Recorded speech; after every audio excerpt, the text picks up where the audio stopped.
রবের ঘরে চলে আসো, এই রবের ঘরে আসার নামে হলো হজ্জে বাইতুল্লাহ।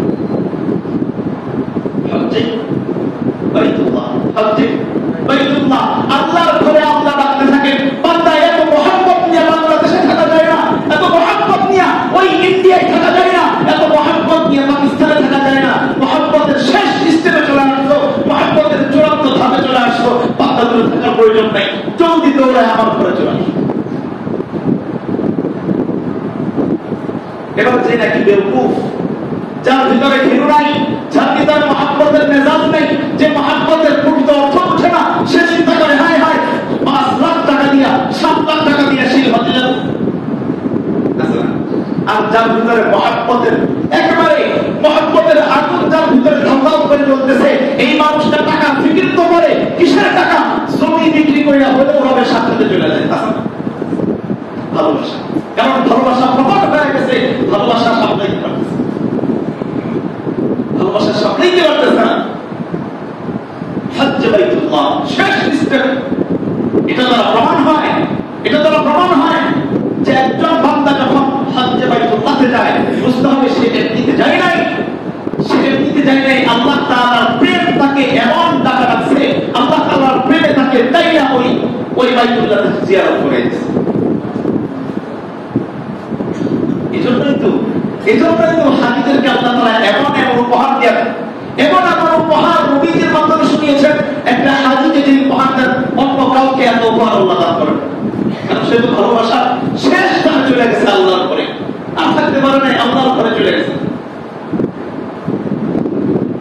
এজন্যই তো রাসূল আকরাম সাল্লাল্লাহু আলাইহি ওয়াসাল্লাম হাদিসে পাকের মধ্যে ইরশাদ করেন, একজন হাজি যখন আল্লাহ তাআলার চূড়ান্ত প্রেম দিবে ধরে, আল্লাহ তাআলার চূড়ান্ত প্রেমের প্রমাণ যখন ওই বাইতুল্লাহতে পৌঁছায় এবং ওই বাইতুল্লাহ থেকে যখন ফিরে আসে, নবীজি বলতেছেন মান হাজ্জা ফালাম ইয়ারফুস ওয়া লাম ইয়াফসুক, যেই মানুষটা আল্লাহর ঘরের হজ করলো, আল্লাহ তাকে আল্লাহর ঘরে নিল, কিন্তু ওইখানে গিয়া সে কোনো নাফরমানি করলো না, ফালাম ইয়ারফুস ওয়া লাম ইয়াফসুক, কোনো গুনাহ করলো না, ওইখানে গিয়া রবের প্রেম প্রকাশে কোনো ঘাটতি করলো না, নবীজি বলতেছেন রাজাআকা ইয়াউমিন ওয়ালাদাতহু উম্মু, ওই হাজী সাহেব আল্লাহর ঘর থেকে তার নিজের মাতৃভূমিতে, নিজের এলাকায় এমন অবস্থায়, এমন দিন নিয়ে ফিরে, এমন বেগুনাহ মাসুম হয়ে ফিরে, নবীজি বলতেছেন ওয়ালাদাতহু উম্মু, তার মা তাকে যেদিন জন্ম দিয়েছিল ওই জন্মের দিন যেরকম নিষ্পাপ একেবারে পবিত্র ছিল, নবীজি বলতেছেন আল্লাহর ঘর থেকে ফেরার সময় বান্দাটা এরকম নিষ্পাপ আর পবিত্র হয়ে যায়। ونشهد أن سيدنا وسندنا وحبيبنا وحبيب ربنا وطبيبنا وطبيب قلوبنا ومولانا محمدا عبده ورسوله الذي أرسله الله تعالى بالحق بشيرا ونذيرا وداعيا إلى الله بإذنه وسراجا وقمرا منيرا. أما بعد فقد قال الله سبحانه وتعالى في كلامه المجيد وفي فرقانه الحميد. أعوذ بالله من الشيطان الرجيم. بسم الله الرحمن الرحيم.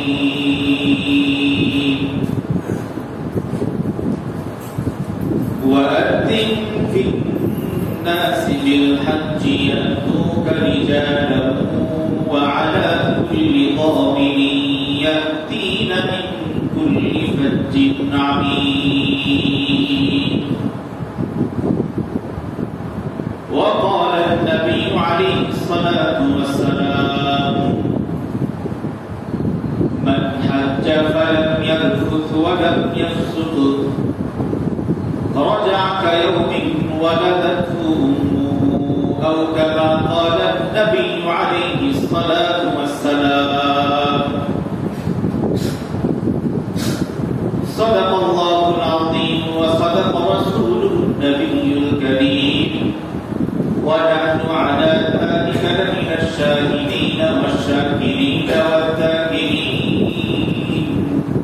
والحمد لله رب العالمين.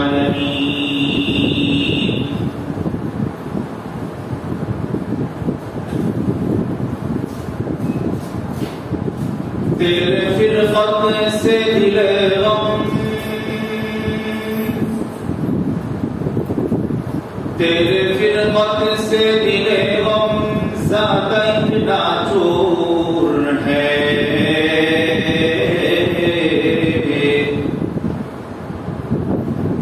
रुकना रुकना हो गया है गोया खाना ज़ंबूर है. बलगल उला बिकमालिही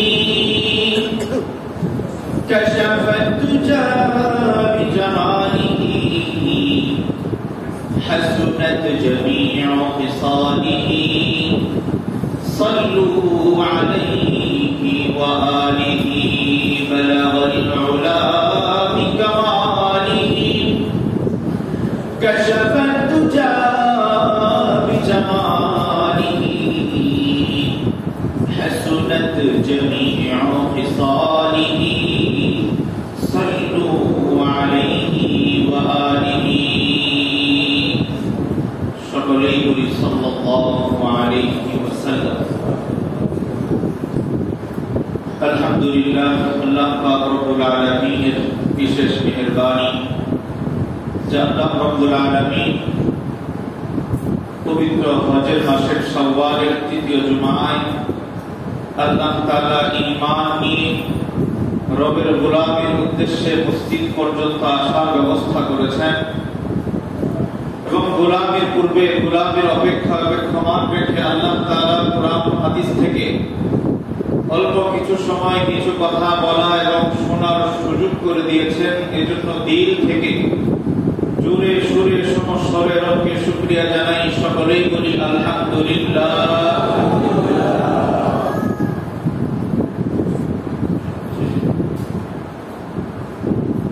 আল্লাহ রাব্বুল আলামিন অগণিত মাখলুকাত দুনিয়াতে তৈরি করেছেন.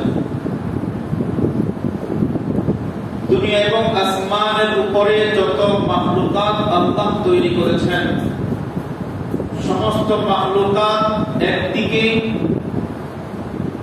আর আল্লাহ তাআলা যেই মানুষ বানিয়েছেন, আমাদেরকে বানিয়েছেন, আমাদের সৃষ্টিটা ভিন্ন দিক. যদি বলি পার্থক্য কোথায়, সবচাইতে বড় পার্থক্যের ব্যাপার হলো এই যে আল্লাহ তাআলা দুনিয়ার সমস্ত মাখলুক, সমস্ত সৃষ্টিকে তৈরি করেছেন, সৃজন করেছেন. একমাত্র মাখলুক এই মানুষের জন্য. আর আল্লাহ তাআলা এই মানুষ আমাকে, আপনাকে, আমাদেরকে সৃষ্টি করেছেন আল্লাহ তাআলার প্রেম আর ভালোবাসার জন্য. আল্লাহ তাআলা আমাদের সৃষ্টি শুরুই করেছেন ভালোবাসা দিয়ে. সৃষ্টির শুরুটাই ভালোবাসা দিয়ে শুরু. আল্লাহ তাআলা আমাদেরকে বানিয়েছেন ভালোবাসা দিয়ে. আল্লাহ তাআলা আমাদেরকে বানিয়েছেন ভালোবাসার জন্য. রাসূল আকরাম সাল্লাল্লাহু আলাইহি ওয়াসাল্লাম হাদিসে পাকের মধ্যে ইরশাদ করেন, ইন্নাদ দুনিয়া খুলিকাত লাকুম. নবীজি বলেন, तमाम দুনিয়া, আসমান, জমিন, আসমানের তারকাপুঞ্জ, আসমানের সূর্য, চন্দ্র, দুনিয়ার সমস্ত বৃক্ষরাজি, সমস্ত মাখলুক আল্লাহ তৈরি করেছেন তোমাদের জন্য. ওয়া ইন্নামা খুলিকতুম লিল আখিরাহ. আর আল্লাহ তাআলা তোমাদেরকে তৈরি করেছেন শুধুমাত্র আখিরাতের জন্য. আল্লাহ তাআলার সাথে প্রেম করো. বলেন না সুবহানাল্লাহ. যদি বলি সৃষ্টির শুরুটাই মহব্বত দিয়ে, কিভাবে? আল্লাহ তাআলার কোরআন সাক্ষী দেয়, আল্লাহ তাআলা সমস্ত আসমান জমিনের সব মাখলুক তৈরি করেছেন হুকুম দিয়ে. ইন্নামা আমরুহু ইযা আরাদা শাইআন আইয়াকুলা লাহু কুন ফায়াকুন. আল্লাহ যখন আসমানকে তৈরি করার ইচ্ছা করলেন, আল্লাহ বলেছেন আসমান হয়ে যাও, সাথে সাথে হয়ে হুকুম। আল্লাহ তাআলা যখন চাইলেন জমিন বানাবেন, জমিনকে বললেন জমিন হয়ে যাও, তো সাথে সাথে জমিন হয়ে গেল। বলেন তো আল্লাহ বানালেন কিসের মাধ্যমে? হুকুমের মাধ্যমে। এভাবে সূর্য, চন্দ্র, তারকা, দুনিয়ার সাগর, সমুদ্র, নদী, নালা, সমস্ত পাখালি, বৃক্ষলতা সবকিছু তৈরি করেছেন। হুকুমের মাধ্যমে তৈরি করেছেন। আর একমাত্র মাখলুক মানুষ, একমাত্র সৃষ্টি ইনসানকে আল্লাহ তৈরি করেছেন। আল্লাহ কুরআন বলে, ইন্নামা খালাকতু বিয়াদাইয়া, আমি মানুষকে হুকুম দিয়ে বানাই নাই, আমি মানুষকে এমনিতে অন্য কোনো মাধ্যমে বানাই নাই। যেহেতু তাকে আমি ভালোবাসি, যেহেতু আমার ভালোবাসার মাধ্যম, আমার ভালোবাসার প্রকাশ যেহেতু মানুষ, আমি আল্লাহ মানুষকে নিজের হাতে ভালোবেসে বানিয়েছি। আল্লাহ নিজের হাতে যত্ন করে, আদর করে, ভালোবাসা দিয়ে, মহব্বত আর প্রেমের মিশ্রণে আমাদেরকে তৈরি করেছেন। তাহলে আমাদের শুরুটাই ভালোবাসা, শুরুটাই প্রেম, শুরুটাই ভালোবাসা। এবার আসেন, আমাদেরকে আল্লাহ কেন বানিয়েছেন? কেন বানিয়েছেন আল্লাহ তাআলা? এটার উত্তর একই। আল্লাহ তাআলা আমাদেরকে বানিয়েছেন আমাদেরকে আল্লাহর সাথে শুধুমাত্র প্রেম করার, ভালোবাসার জন্য, অন্য কোনো মাকসাদ নেই। এবার বলবেন হুজুর, আল্লাহ তাআলা তো কোরআনে কারিমে বলছেন, মা খালাকতুল জিন্না ওয়াল ইনসা ইল্লা লিয়াবুদুন, আমি মানুষ আর জিনকে বানিয়েছি আমার ইবাদতের জন্য, আমার ইবাদতের জন্য বানিয়েছি। তাহলে প্রেম ভালোবাসার জন্য হলো কিভাবে? এটা বুঝতে হলে আমাদেরকে ইবাদত কাকে বলে, মাবুদ কাকে বলে, ইবাদ কাকে বলে, এটা একটু ব্যাখ্যায় আসতে হবে। আল্লাহ তাআলা আমাদেরকে বানিয়েছেন ইবাদতের জন্য। ইবাদত কি জিনিস?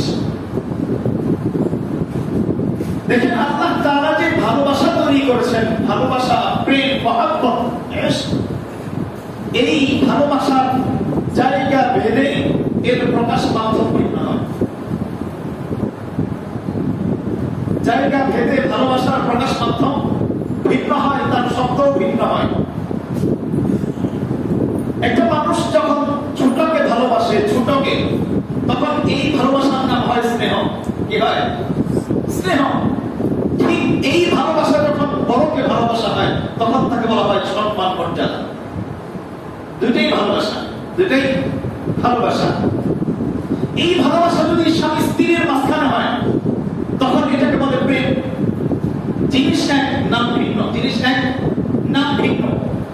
এবার এই ভালোবাসা যদি হয় উস্তাদ, গুরু, মুরব্বী, পীর, তখন তাকে বলা হয় ভক্তি আর শ্রদ্ধা, কিন্তু বিষয় এক, ভালোবাসা।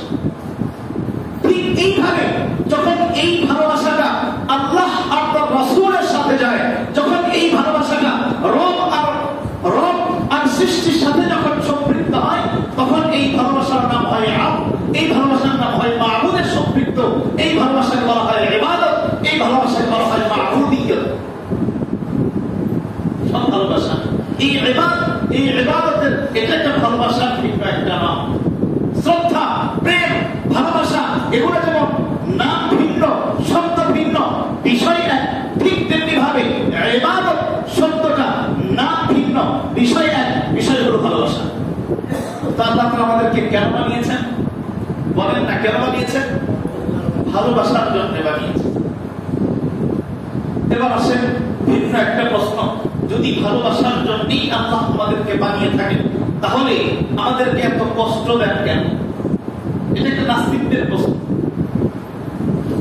আল্লাহ তাআলা আমাদেরকে যদি ভালোই বাসেন, এত কষ্ট করে 5 বেলা নামাজের কি দরকার? বুঝেন নাই? আল্লাহ যদি ভালোবাসেন, আমাদেরকে না করবে রাখেন কেন রমজানের মুবারক? এটা কেমন ভালোবাসা? যদি আল্লাহ ভালোই বাসেন, আমাদের চাই থেকে বারবার টাকা চান কেন, যাকাত চান কেন, হজের সময় এত টাকা খরচ করার কেন? এটা কেমন ভালোবাসা? এটা নাস্তিকতার প্রশ্ন। বলেন, নাস্তিকরা কেন প্রশ্ন করে?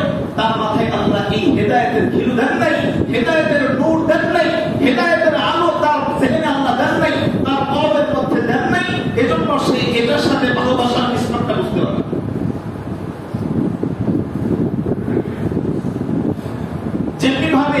ভালোবাসার শব্দ ভিন্ন হয়, জায়গা ভেদে এর শব্দ চয়ন যেরকম ভিন্ন হয়, জায়গা ভেদে ভালোবাসার যেই বাস্তবতা, ভালোবাসার যেই ব্যবহার, এটাও ভিন্ন হয়। আমার কথা বুঝতেছেন? ভালোবাসার প্রক্রিয়া ভিন্ন হয়। দেখবেন একজন বাবা দেখবেন সন্তানের জন্য খরচ করে এই মহাব্বত প্রকাশ করতেছে মজা পায়। বাবা সন্তানের জন্য খরচ করে স্বাদ পায় কিনা বলেন না? মজা পান কিনা? মজা পায়। সন্তানকে কিছু দিতে পারলে তার দিলে প্রশান্ত লাভ করে, দিল প্রশান্তি হয়। আমার সন্তান বাবাকে ভালোবাসে, দেখবেন সন্তান বাবা থেকে কিছু নিতে পারলে বেশি খুশি হয়। তার ভালোবাসার প্রকাশ মাধ্যম ভিন্ন, সেও ভালোবাসে, সেও ভালোবাসে।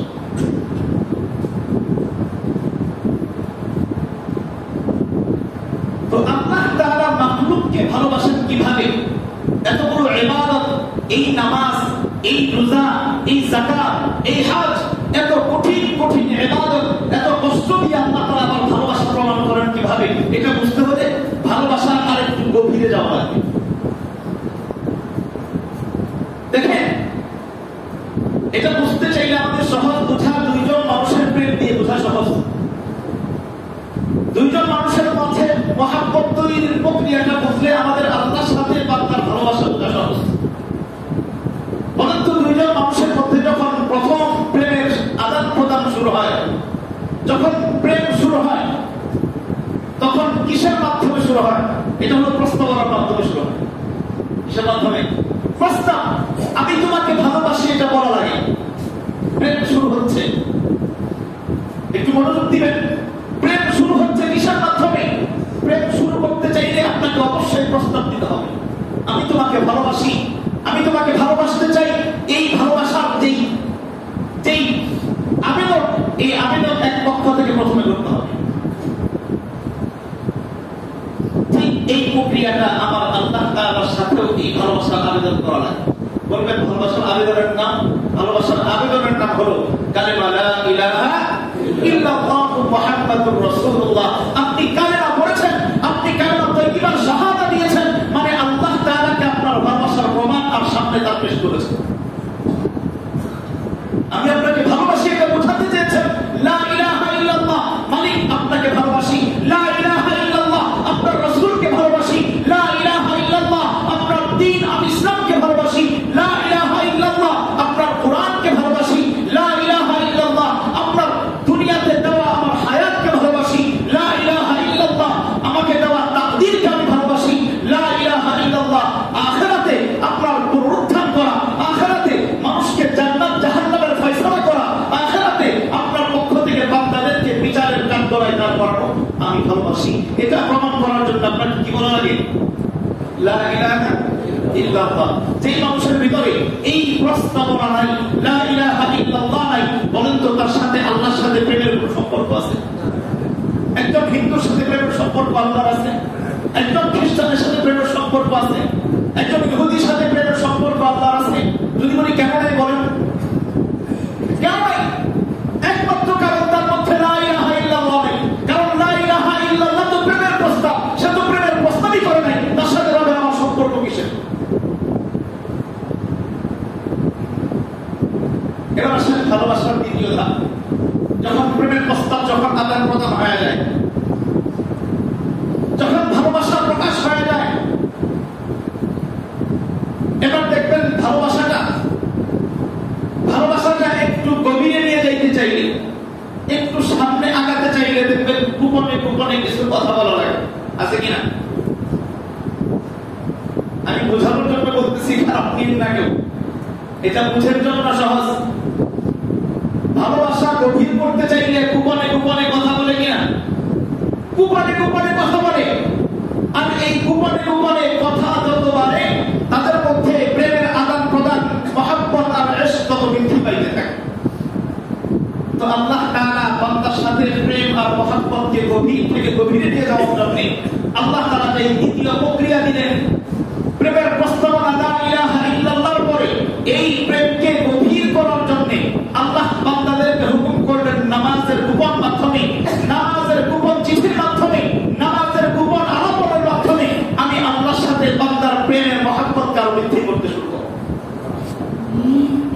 বলেন তো নামাজের আরেক নাম? নামাজের আরেক নাম রবের সাথে দিদার, রবের সাথে সাক্ষাৎ।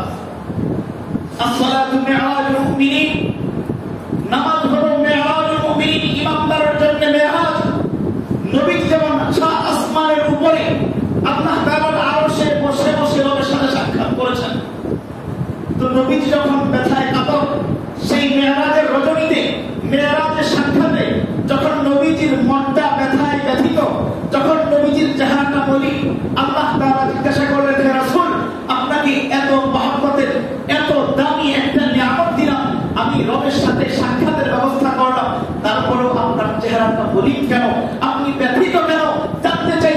রাসূল আকরাম সাল্লাল্লাহু আলাইহি ওয়াসাল্লাম উম্মতের মহব্বতের প্রমাণ পেশ করেছিলেন, মালিক আমার দিলের মধ্যে এটা নিয়ে ব্যথা যে আমি তো আপনার সাথে সাক্ষাৎ হইল, আমার সাথে তো আপনার সাথে দিদার হয়ে গেল, কিন্তু আমার উম্মত তো জমিনের মধ্যে পড়ে আছে। আমার উম্মত গুলো আপনার সাথে কিভাবে সাক্ষাৎ করবে? একজন দরদি বাবা, একজন দরদি মা কখনো সন্তানকে বাড়িতে রেখে দূরে কোথাও গিয়ে ভালো খাবার খাইতে পারে না। কথা বলেন না কেন? ভালো খাবার খাইতে পারে, দাওয়াতে গিয়ে ভালো খাবার বাবাই খাইতে পারে। সন্তানকে বিদেশের মাটিতে রেখে দেশের মাটিতে বাবা ভালো খাবার খাইতে পারে? খাইতে পারে না, কারণ সন্তানের মহব্বত তাকে ভালো খাবার খাইতে দেয়। একজন বাবার চাইতে একজন মায়ের চাইতে কোটি কোটি গুণ বেশি মহব্বত করেন আমার নবী আমাকে, আপনাকে। তাহলে বলেন নবীজির মেরাজ কিভাবে প্রশস্তময় হবে?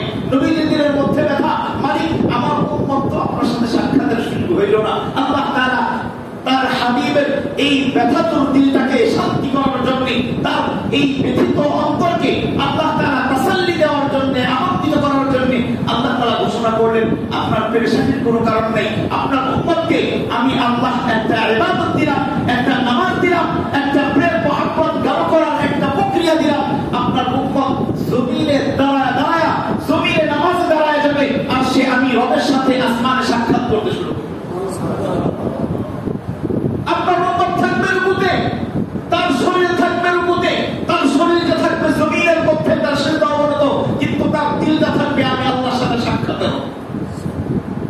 আসসালাতু মিরাজুল মুমিনিন, নামাজ হলো ইমানদারের জন্য মেরাজ, রবের সাথে সাক্ষাৎ আর দিদার। গোপনে গোপনে কথা চলতেছে, ভালোবাসা বাড়তেছে কিনা?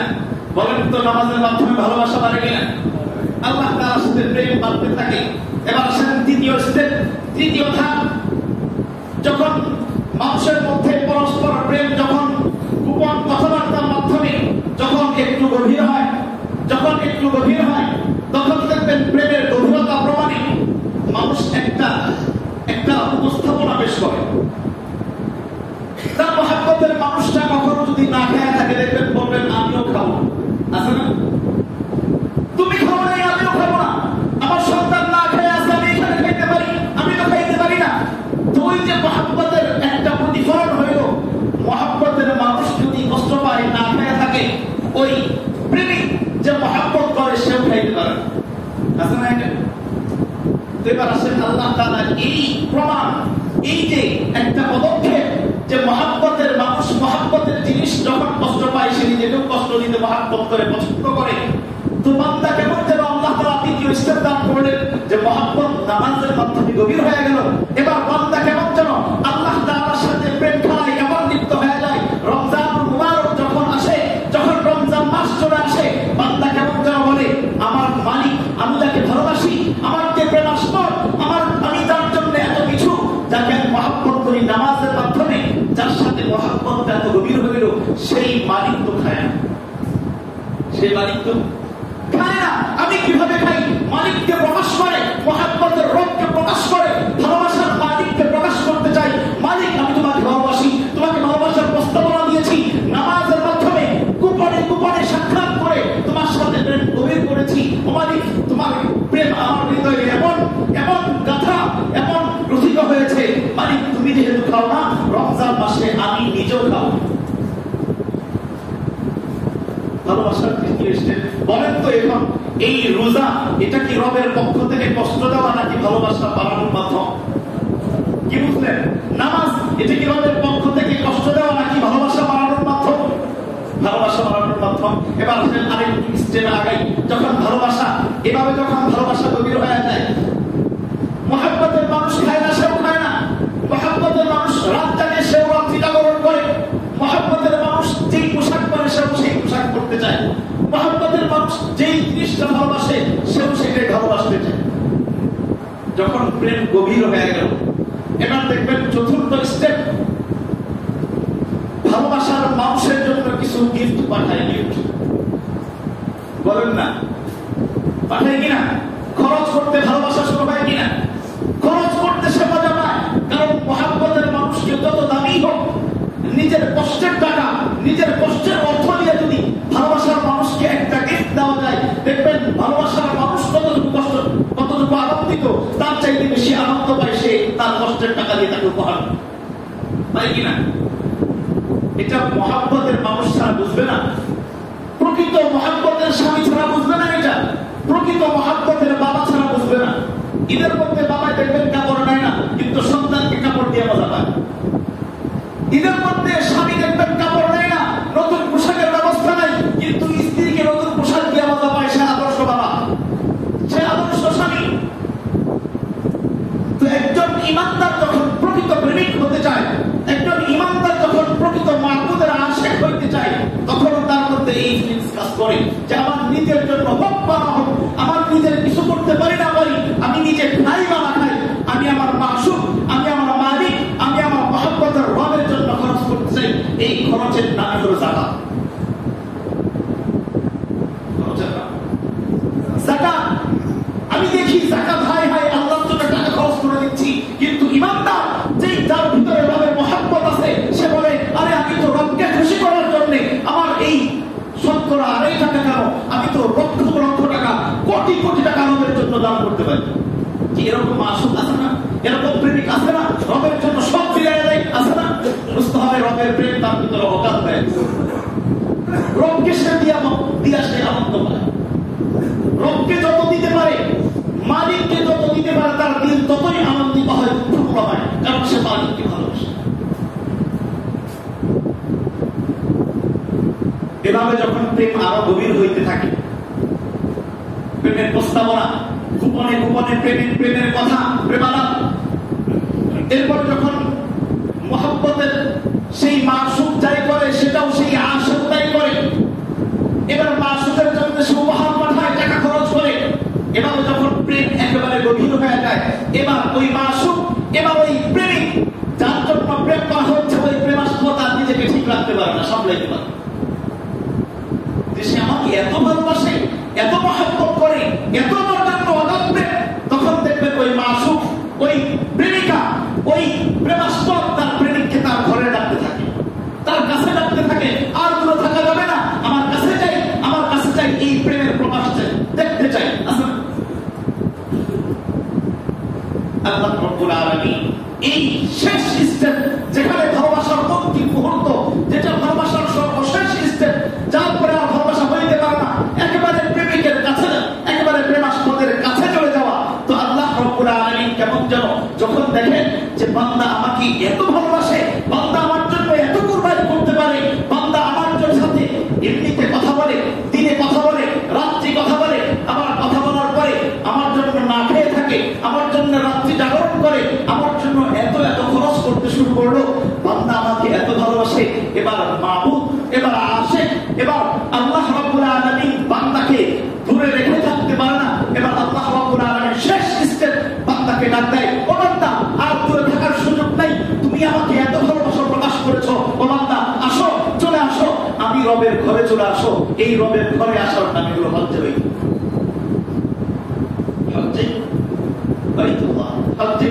বাইতুল্লাহ, আল্লাহর ঘরে আল্লাহ ডাকতে থাকেন, বান্দা এত মহব্বত নিয়ে বাংলাদেশে থাকা যায় না, এত মহব্বত নিয়ে ওই ইন্ডিয়ায় থাকা যায় না, এত মহব্বত নিয়ে পাকিস্তানে থাকা যায় না। মহব্বতের শেষ স্টেপে চলে আসছো, মহব্বতের চূড়ান্ত ধাপে চলে আসছো, বান্দা দূরে থাকার প্রয়োজন নাই, জলদি দৌড়ায় আমার ঘরে চলে আসো।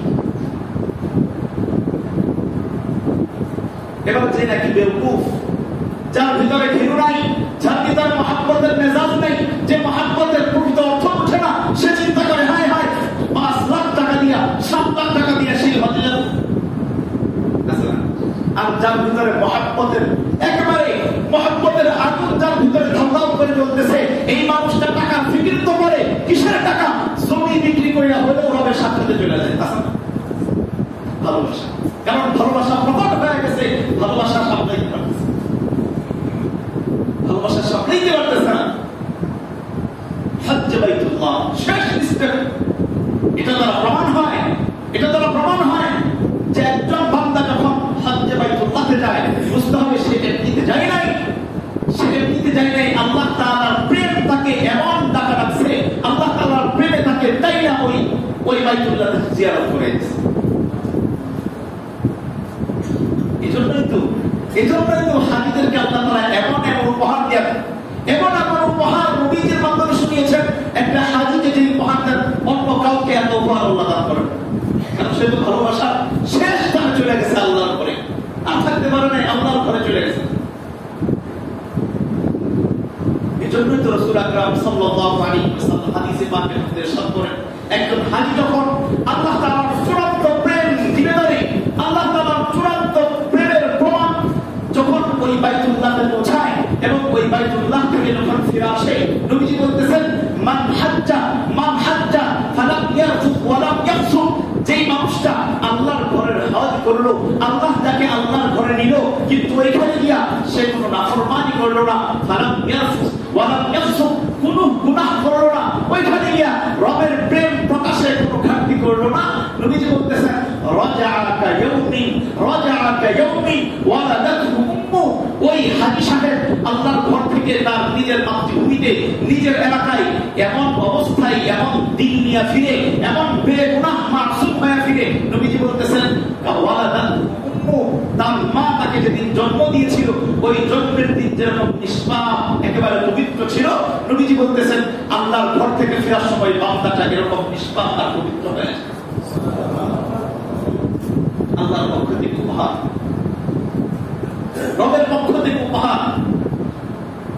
যেহেতু ভালোবাসার ব্যাপার সেবা, যেহেতু টাকা পয়সার হিসাব নেই এখানে, কিসের হিসাব? ভালোবাসার হিসাব। এজন্য দেখবেন লক্ষ লক্ষ কোটি টাকার মালিক কিন্তু হজ যাওয়ার সুযোগ নেই, অনেকের হিসাব মিলে না। কোটি টাকার মালিক হজে যাওয়ার সুযোগ হয় না, কারণ তাকে আল্লাহ ভালোবাসার ডাক দেন। আমার দেখবেন নিঃস্ব মানুষ, অল্প একটু জমি, অল্প একটু ভিটা, অল্প একটু ফসলি জমি সব বিক্রি করে দেখবেন আল্লাহর ঘরে দৌড়েছে। এই মামলা নরমাল কোন মামলা না, এটা কোন ক্ষমতার পাওয়া না, এটা সব আল্লাহ তাআলার সাথে বান্দার প্রেমের সম্পর্ক, মুহাব্বতের সম্পর্ক। জোর সে প্যার नहीं होती, জোর সে প্যার नहीं होती। জুড়ে ক্ষমতায় সবকিছু হয়, মুহাব্বত আর প্রেম হয় না। এজন্য আল্লাহ তাআলা কাকে ভালোবাসেন, কাকে ভালোবাসেন না, এটার একটা প্রমাণ যদি বুঝতে চান, এটাও একটা প্রমাণ যে কোন মানুষটা আল্লাহর ঘরে যাইতে পারলো। আল্লাহর ঘরে যাওয়াটা, আল্লাহর ঘরে যাইতে পারাটা আল্লাহ ভালোবাসেন, এর একটা কথা।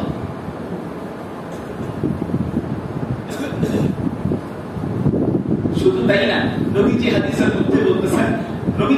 মধ্যে বলতেছেন, আল উমরাতু ইলাল উমরা, আমরা যারা উমরা করি, উমরায় যাই, উমরা হজে, নবীজি বলতেছেন, আল উমরাতু ইলাল উমরা কাফারাতুন লিমা বাইনাহুমা। একজন বান্দা যখন উমরা করে, আবার যখন উমরা করে, এই দুই উমরার মাঝখানে যত গুনাহ সে করে, আল্লাহ তাআলা আল্লাহর ঘরের মেহমান হওয়ার খাতিরে, আল্লাহর ঘরে তাকে উপস্থিতির খাতিরে আল্লাহ মাঝখানের তামাম গুনাহ খাতাগুলো মাফ করে দেন। ওয়াল হজ্জুল মাবরুর লাইসা লাহু জাযাউন ইল্লাল জান্নাহ। আল্লাহর হাবিব সাল্লাল্লাহু আলাইহি ওয়াসাল্লাম বলেন, আর হজ্জ মাবরুর, গৃহীত হজ, মাকবুল হজ, যে হজ আল্লাহ কবুল করেন, এরকম মাকবুল হজের বিনিময়ে জান্নাত ছাড়া কিছুই হইবে না। আল হজ্জুল মাবরুর লাইসা লাহু জাযাউন ইল্লাল জান্নাহ। আল্লাহ হাবিব বলেন, হজ্জ মাবরুর, মাকবুল হজের একমাত্র বিনিময় হলো আল্লাহর জান্নাত।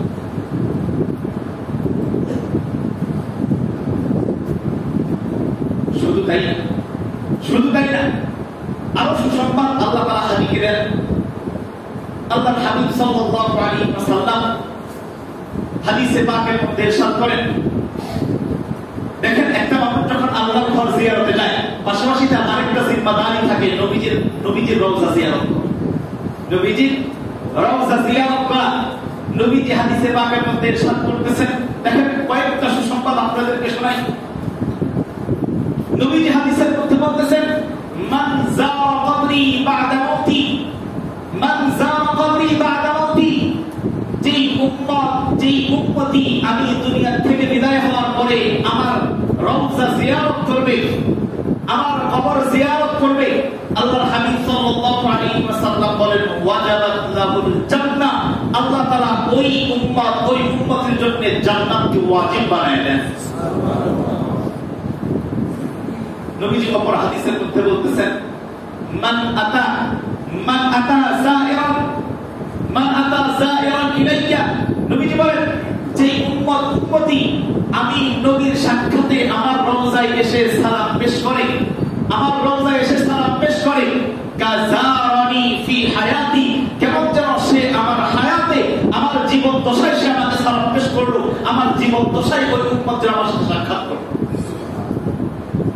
আমরা কি নবী পাইছি? 1500 বছর আমাদের থেকে বিদায় হয়ে গেছে, নবীজি আমাদের থেকে এখনো আলাদা হন নাই, এখনো আমাদের সামনে নবীর সাথে সাক্ষাৎ করার সুযোগ আছে না? সেই সুযোগের নাম হলো পাকড়াও। হজ এবং উমরা এবং হজ এবং উমরা এই নবীজির রওজা জিয়ারত।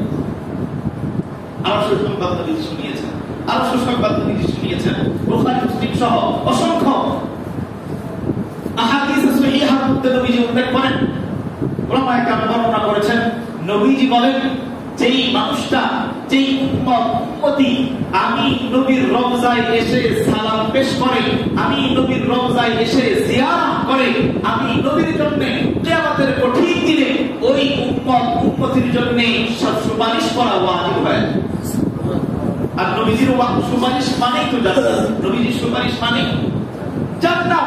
আল্লাহ তাআলা তার হাবিবকে জানায় দিয়েছেন কিয়ামতের ময়দানে যখন সুপারিশ নবীজি করতে শুরু করবেন, আল্লাহ তাআলা নবীজিকে সুসংবাদ দান করবেন, আপনি সুপারিশ করতে থাকেন, আপনার সুপারিশ হবে আর মঞ্জুর হবে। ইসফাত সাত্তা, আপনি সুপারিশ করেন সেটা কবুল করা হবে, আপনি যার পক্ষেই সুপারিশ করবেন তাকে জাহান্নাম থেকে মুক্ত করে জান্নাত পাবেন। নবীজির সুপারিশ আমাদের দরকার আছে না? আছে। নবীজির সুপারিশ পাওয়ার প্রথম মাধ্যম হলো এই হজ্জে বাইতুল্লাহতে গিয়ে নবীজির রওজা জিয়ারত।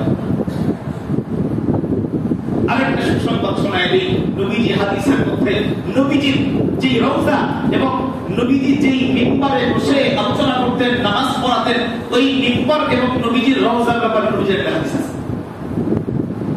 নবীজি বলেন মা বাইনা কবরি ওয়া মিম্বরি, মা বাইনা কবরি ওয়া মিম্বরি, আমার কবর এবং আমার মিম্বার এই দুইয়ের মাঝখানের জায়গাটা রাওদাতুন মিন রিয়াদিল জান্নাহ, এই দুইয়ের মাঝখানের জায়গাটা হলো আল্লাহর জান্নাতের একটা অংশ, জান্নাতের একটা অংশ।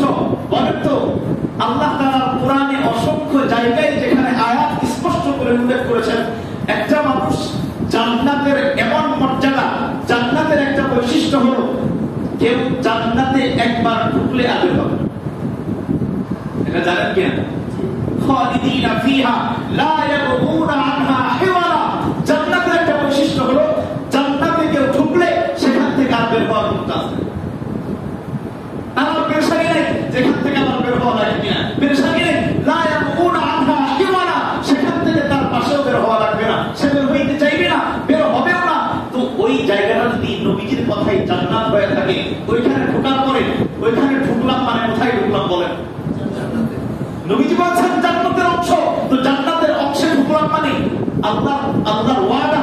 আল্লাহ তাআলা কোরআনে অসংখ্য জায়গায় বলেছেন কেউ জান্নাতে ঢুকলে তাকে আর বের করা হবে না। আমরা তো আশা করতেই পারি ওইখানে ঢোকা, ওইখানে নামাজ পড়া, ওইখানে একটু নিজেকে ওইখানে আত্মনিয়োগ করতে পারাটা, আমি যে জান্নাতি, আমি যে আল্লাহর জান্নাতের মেহমান, এটা প্রমাণ পেশ করা। এত ফাজাইলের জিনিস এই হজ আমাদের করার দরকার আছে না? কার কার ইচ্ছা আছে ইনশাআল্লাহ? আল্লাহ তাআলা সকলকে কবুল আর মঞ্জুর করেন। আল্লাহ তাআলা আমাদের সকলকে হজ্জে বাইতুল্লাহ সফরের তৌফিক দান করেন। আল্লাহ তাআলা আমাদের সকলকে আল্লাহ তাআলার পরিপূর্ণ মহব্বত আর ইশকের মাধ্যমে আল্লাহ তাআলার ঘরের সফর, আল্লাহ তাআলার ঘরের মুসাফির হিসেবে কবুল আর মঞ্জুর করেন। আগেই বলছি যে মহব্বত কি বাত হ্যাঁ, এটা মহব্বতের ব্যাপার, টাকা পয়সার ব্যাপার না। কত টাকাহীন মানুষ, টাকা নাই, টাকা পয়সা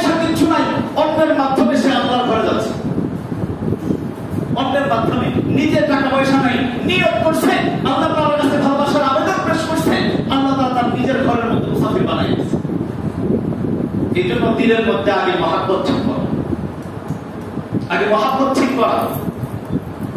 আমাদের মধ্যে অনেকে আছে হজ ফরজ, হজ ফরজ কখন হয়, হজ ফরজ কখন হয়, হজ ফরজ হওয়ার খুব সংক্ষেপ নিসাব হলো একটা উম্মত, একটা মানুষ যদি তার জন্মভূমি থেকে, তার আবাস থেকে যদি আল্লাহর ঘর সফর করা, যাওয়া আসা এবং এর মাঝখানে বাকির খরচ এবং তার এই সফরের সময় 2 মাস 1 মাস যে সফর হবে, এই সফরের সময়টুকু যদি তার পরিবার পরিচালনার যদি অর্থ তার কাছে থাকে, তাহলে এই মানুষটার উপর জিন্দেগিতে একবার হলো খরচ করবে। আল্লাহর ঘরে যাওয়া আসা, এর মাঝখানে যাবতীয় খরচ এবং এই সময়ে পরিবারের খরচ, এইটুকু যদি কারো সামর্থ্য থাকে, এই মানুষটার উপর হজ্জে বাইতুল্লাহ ফরজ। এখন বলেন এই ফরজের সংখ্যার মানুষ আমাদের এখানে কমবে, কিন্তু এখানে আল্লাহ ডাক দিচ্ছেন কয়জন? এটা বলবো না আপনি করছেন কয়জন, এটা বলবো না, কারণ আল্লাহ আপনার সাথে সম্পৃক্ত। হজ করা আপনার সাথে সম্পৃক্ত না, হজ করা রবের সাথে সম্পৃক্ত। রব যাকে ডাকেন সে যায়, রব যাকে ডাকেন সে যায়, রব যাকে আহ্বান করেন সে যায়। কেউ চাইলেই হজে যেতে পারবে। আল্লাহ ডাকছেন কয়জন? যদি বলেন যে আমার তো সামর্থ্য আছে, আল্লাহ তো আমাকে ডাকেন নাই, আমাকে তো হজেও ডাকেন নাই, আমাকে তো উমরায় ডাকেন নাই, বুঝতে হবে আমার মহাব্বত এখনো পূর্ণাঙ্গ হয় নাই, মহাব্বতের এখনো ঘাটতি আছে, মহাব্বত বাড়ানো লাগবে। কি বলেন, আমাদের মহাব্বতের কমতি আছে, মহাব্বতের কমতি আছে, মহাব্বত বাড়ায় দেন, আল্লাহর ডাকের অপেক্ষায় থাকেন, আল্লাহ তাআলার মহাব্বতের প্রমাণের জন্য আল্লাহর কাছে চান। আসলে আমরা সকলেই চাই, দেখবেন আল্লাহ একদিন হঠাৎ করে কবুল করে। আল্লাহ তাআলা আমাদের সকলকে হজ্জে মাবরুর করার তৌফিক দান করেন। বিশেষ করে আল্লাহ তাআলা আমাদের যাদেরকে সামর্থ্য দিয়েছেন, আল্লাহ তাআলা আমাদেরকে আমাদের দিলটাকে, আমাদের অন্তরটাকে আল্লাহ তাআলার মহব্বত দিয়ে পরিপূর্ণ করে দেন। আল্লাহ তাআলার মহব্বতের এই সেতুতে ভর করে, এই ব্রিজে ভর করে আল্লাহ তাআলা যেন আমাদের ঘরের মুসাফির আমাদের সকলকে বানায় দেন। সকলকে আল্লাহুম্মা আমিন। আমাদের যাদের অর্থ নাই, যাদের সামর্থ্যের কমতি আছে, আল্লাহ যেন আমাদেরকেও কবুল করেন। সকলে আমিন। ওয়া আখিরু দাওয়ানা আলহামদুলিল্লাহ।